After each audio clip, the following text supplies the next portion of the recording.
से डोंट्स की, क्या नहीं करना है, जो आपके लिए जानना बहुत ज़रूरी है। ये आपके स्वास्थ्य और बच्चे के स्वास्थ्य के लिए बहुत ज़रूरी है, और प्रेगनेंसी में अगर आप इन चीज़ों को करते हैं तो आपके बच्चे को भी नुकसान हो सकता है। तो ये सारी चीज़ें देखने के लिए आप अंत तक हमारे साथ वीडियो में बने रहें। और ये वीडियो देखने के बाद एक वीडियो और है जो प्रेगनेंसी में डूज के बारे में, प्रेगनेंसी में क्या करना चाहिए, आप उस वीडियो को भी देखिए ताकि आप क्लियर हो सके कि प्रेगनेंसी में क्या करना है क्या नहीं करना है। क्योंकि बहुत सारे मिथ होते हैं, प्रेगनेंसी जैसे ही मालूम चलती है लोगों की एडवाइजेस शुरू हो जाती हैं, आप भी सोशल मीडिया पे सर्च करने लगते हैं और बहुत सारे इंफॉर्मेशंस को देख के आप कंफ्यूज हो जाते हैं। कोई भी चीज़ करनी है या नहीं करनी है ये कस्टमाइज होता है, ये आपके डॉक्टर आपको बताएंगे आपकी फिजिकल कंडीशन देखते हुए। ये वीडियो मैं मेरे पेशेंट्स के लिए बनाती हूँ, और फिर भी इसमें जो जानकारी है वो जनरल लोगों के लिए भी दी गई है, लेकिन हर जानकारी हर एक के लिए ज़रूरी नहीं है कि वो उसे करना ही है। ये आप कस्टमाइज इसको करवा सकते हैं, और आप ऑनलाइन भी कंसल्टेशन कर सकते हैं कि हमें प्रेगनेंसी है, हमें प्रेगनेंसी में ये प्रॉब्लम है, हमारा डाइट एंड लाइफस्टाइल चार्ट हम कैसे कस्टमाइज कर रहे हैं। उसके लिए आप दिए गए नंबर पे कॉल करके कंसल्टेशन के लिए अपॉइंटमेंट ले सकते हैं। डाइट एंड लाइफस्टाइल के अलावा आपको ड्रग्स भी एडवाइस करी जाएंगी जो आयुर्वेदिक सिद्धांतों पे आधारित हैं, जो प्रेगनेंसी में होने वाले कॉम्प्लिकेशंस को कम करती हैं और मदर और बेबी के हेल्थ को प्रमोट करती हैं। तो हम आज बात करेंगे प्रेगनेंसी के समय क्या नहीं करना चाहिए। ये आपकी डाइट और लाइफस्टाइल दोनों से रिलेटेड है। प्रेगनेंसी में सबसे ज़्यादा जो नुकसान करने वाली चीज़ है वो स्ट्रेस। जैसे ही लोगों को प्रेगनेंसी के बारे में पता चलता है, आधे लोग तो स्ट्रेस में आ जाते हैं क्योंकि उनकी प्रेगनेंसी अनप्लान्ड होती है। वो सोचते हैं अभी तो हम फैमिली में एडजस्ट नहीं कर पाए, अभी तो हमारा करियर ही सिक्योर नहीं है। तो इन सब चीज़ों के कारण मेंटल स्ट्रेस बहुत ज़्यादा होता है जो प्रेगनेंसी हार्मोन को डिस्टर्ब करता है और फीटल डेवलपमेंट को डिस्टर्ब करते हुए मदर की भी फिजियोलॉजी को डिस्टर्ब करता है। तो जब पता चले, आयुर्वेद में कहा गया है कि जैसे ही प्रथम दिवस जो है प्रेगनेंसी का जब मालूम चल रहा है कि प्रेगनेंसी हुई है, तो उसमें कहा गया प्रथम दिवसे प्रहृष्टा। कोई दवा नहीं बताई गई, कोई डाइट नहीं बताई गई, सबसे इम्पोर्टेंस दी गई है आपके मेंटल स्टेटस को। आपको स्ट्रेस्ड नहीं रहना है। अब गांव में देखिए महिलाएं दवाइयाँ मुश्किल से ही ले पाती हैं, फूड जो न्यूट्रिशन है वो भी कितना मिलता है उसकी भी बहुत सिक्योरिटी नहीं रहती है। लेकिन एक चीज़ है, गांव में स्ट्रेस कम है, तो वो बिना दवाइयाँ लिए हुए, बिना एंटीनेटल विजिट्स लिए हुए भी वो महिलाएं स्वस्थ होती हैं। वो रेशियो डिपेंड करता है क्योंकि अब चीज़ें काफ़ी कुछ बदल गई हैं। लेकिन स्ट्रेस जो है आपकी प्रेगनेंसी के लिए सबसे हार्मफुल चीज़ है। आप कितनी भी अच्छी दवा लें, कितना भी न्यूट्रिशियस खाना लें, अगर स्ट्रेस कम नहीं करेंगे तो उसका साइड इफेक्ट आपको मदर और बेबी दोनों की हेल्थ में देखने को मिलेगा। दूसरा, आपका जो साइकोलॉजिकल स्टेटस है, जो दूसरे मेंटल कंडीशंस हैं, जैसे बहुत ज़्यादा गुस्सा करना, बहुत ज़्यादा किसी चीज़ के बारे में सोच के डरना, जो इन सारी चीज़ों के से भी आपको प्रेगनेंसी में बचना है। मेंटल एक्साइटमेंट बहुत ज़्यादा होना, किसी के बारे में बुरी भावना रखना, ये सारी चीज़ें भी आपके बेबी के मेंटल स्टेटस को अफेक्ट करती हैं। आप जैसा प्रेगनेंसी में सोचेंगे उन चीज़ों का इफेक्ट आपके बच्चे पे होगा, क्योंकि ये सारी चीज़ें आपके हार्मोन्स को इम्बैलेंस करती हैं, और यही हार्मोन जो है वो बेबी के ऊपर भी असर डालते हैं और बेबी के भी मेंटल स्टेटस को अफेक्ट करते हैं। आज देखिए बच्चों में बहुत सारी मेंटल प्रॉब्लम्स देखने को मिल रही हैं। ये सारी चीज़ें हमारी जो लाइफस्टाइल बदली है उसके कारण प्रेगनेंसी के दौरान जो हमारे मेंटल स्टेटस पे इफेक्ट होता है वो कहीं ना कहीं बच्चे के मेंटल स्टेटस पे भी असर डालता है। इसलिए आप देखेंगे आज के समय में ऑटिज्म या और भी जो भी मेंटल स्टेटस डिस्टर्बेंसेस है वो बच्चों में ज़्यादा देखने को मिल रहे हैं। तो आप कूल एंड काम रहें, स्ट्रेस फ्री रहें, मन में अच्छे विचार रखें, दूसरों के लिए भी अच्छी भावना रखें। आप जैसा गुण अपने बच्चे में चाहते हैं पहले उन चीज़ों को खुद फॉलो करें, क्योंकि आप जो करेंगे वही आपके बच्चे में भी उस चीज़ की सीडिंग होगी।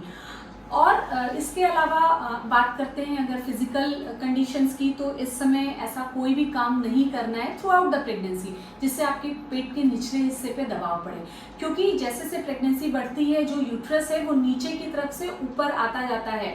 अगर आप ऐसा कोई भी काम कर रहे हैं जिससे पेट पे दबाव पड़ रहा है तो उससे आपको पेन होगा, बेबी को भी प्रॉब्लम हो सकती है, यूट्राइन कॉन्ट्रैक्शन स्टार्ट हो सकते हैं, ब्लीडिंग स्टार्ट हो सकती है अगर आपका प्लेसेंटा नीचे की तरफ है तो प्रेगनेंसी के समय पेट के निचले हिस्से पे बहुत ज़्यादा दबाव पड़ने वाले काम नहीं करने हैं, जैसे ज़मीन पे बैठ के बहुत भारी बर्तन धुलना या बहुत भारी भारी कपड़े धुलना या भारी बाल्टियाँ या भारी बर्तन उठाना।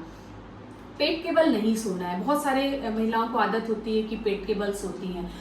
पेट के बल प्रेगनेंसी जैसे ही आपको कंफर्म हो पेट के बल नहीं सोना है, क्योंकि ये भी आपके यूट्रस पे प्रेशर डालता है जिससे बच्चे को प्रॉब्लम हो सकती है।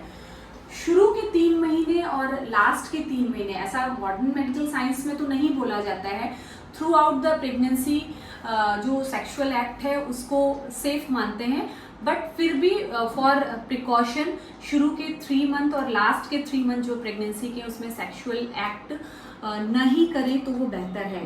बहुत ज़्यादा देर खड़े होके काम नहीं करना है। 1-1.5 घंटा अगर आपने काम कर लिया तो फिर थोड़ा सा रेस्ट ले लें, बाएं करवट पे थोड़ा सा बाएं करवट के बल लेटें, डीप ब्रीदिंग करें जिससे आपके एब्डोमिनल मसल्स और बैक की मसल को रिलैक्सेशन मिलेगा। अदरवाइज आपको बैक एक की प्रॉब्लम हो सकती है।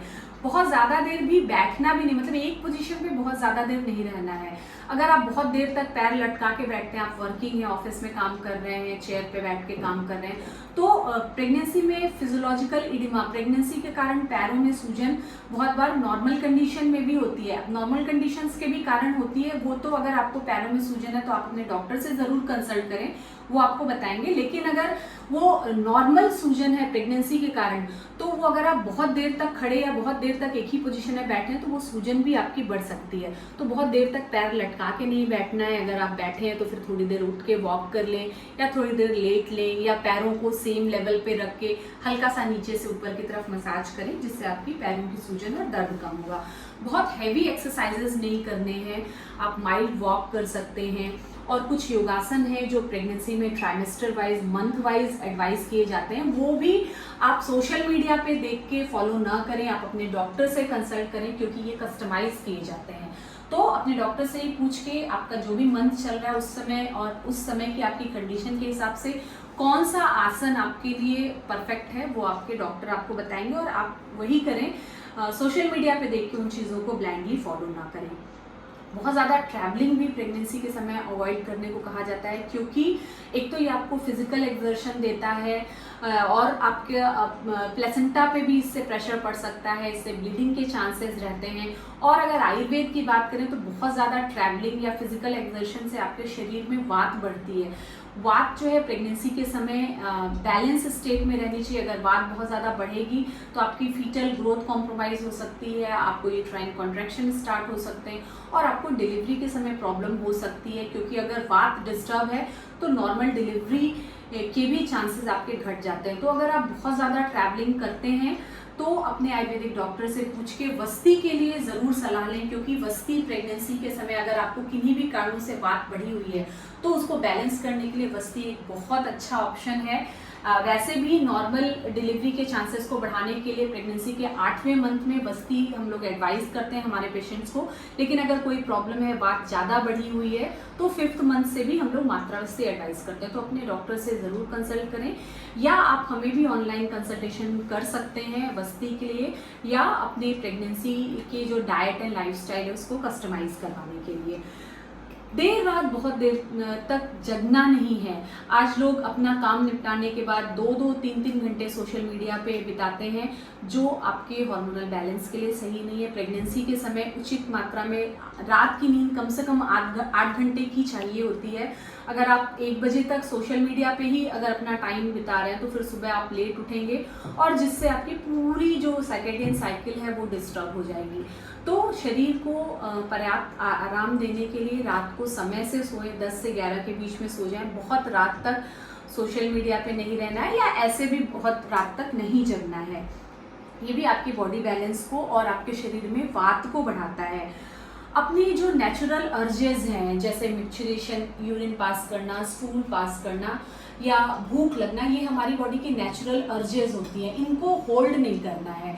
हम बहुत बार काम में बिजी हो जाते हैं, हमें टॉयलेट जाना है, हम अपनी अर्ज को होल्ड करते हैं, वो भी करने से आपकी बॉडी में वात बढ़ती है, जो प्रेगनेंसी के होम्योस्टेसिस को डिस्टर्ब करती है।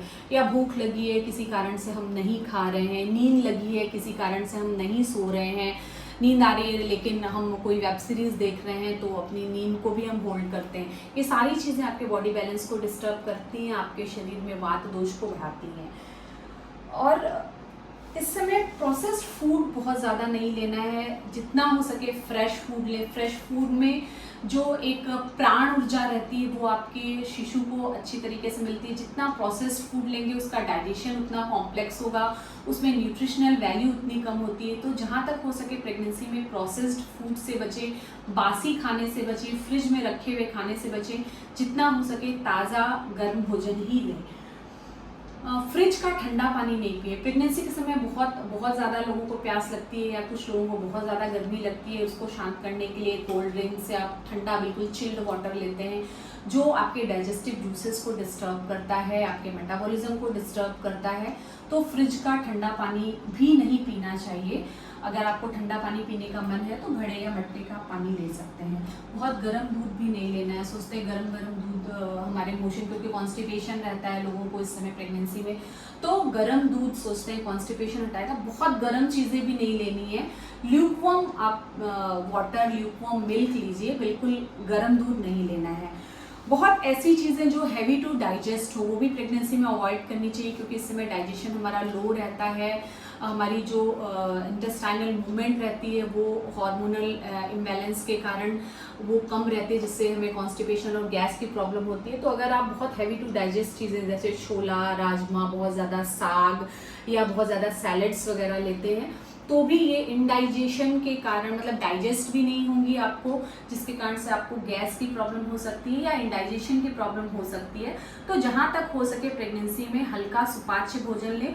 और रात का खाना तो आपको सोने से 2 घंटा पहले ही लेना है। लोग खा के तुरंत बिस्तर पे चले जाते हैं, जो आपको गैस्ट्रिक डिस्कम्फर्ट कर सकता है।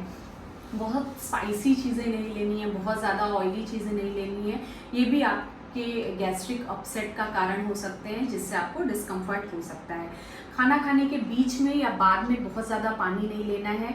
अगर प्यास लगी है तो आप खाने से तुरंत पहले तो पानी नहीं लेना है। बहुत सारे लोगों की आदत होती है कि खाने के पहले ढेर सारा पानी पी लिया, ये समझ के कि हमारा वेट नहीं बढ़ेगा, लेकिन ये आपके डाइजेस्टिव जूसेस को डाइल्यूट करता है, आपके डाइजेशन को डिस्टर्ब करता है। खाना खाते समय छोटा ग्लास पानी लेके बैठें, जिसमें से 2-3 घूंट पानी आप खाने के बीच में लें और 3-4 घूंट पानी आप खाने के बाद में लें। उसके बाद 1.5-2 घंटे बाद जब खाना डाइजेस्ट हो गया तब आपको जितनी प्यास हो आप उतना पानी लें।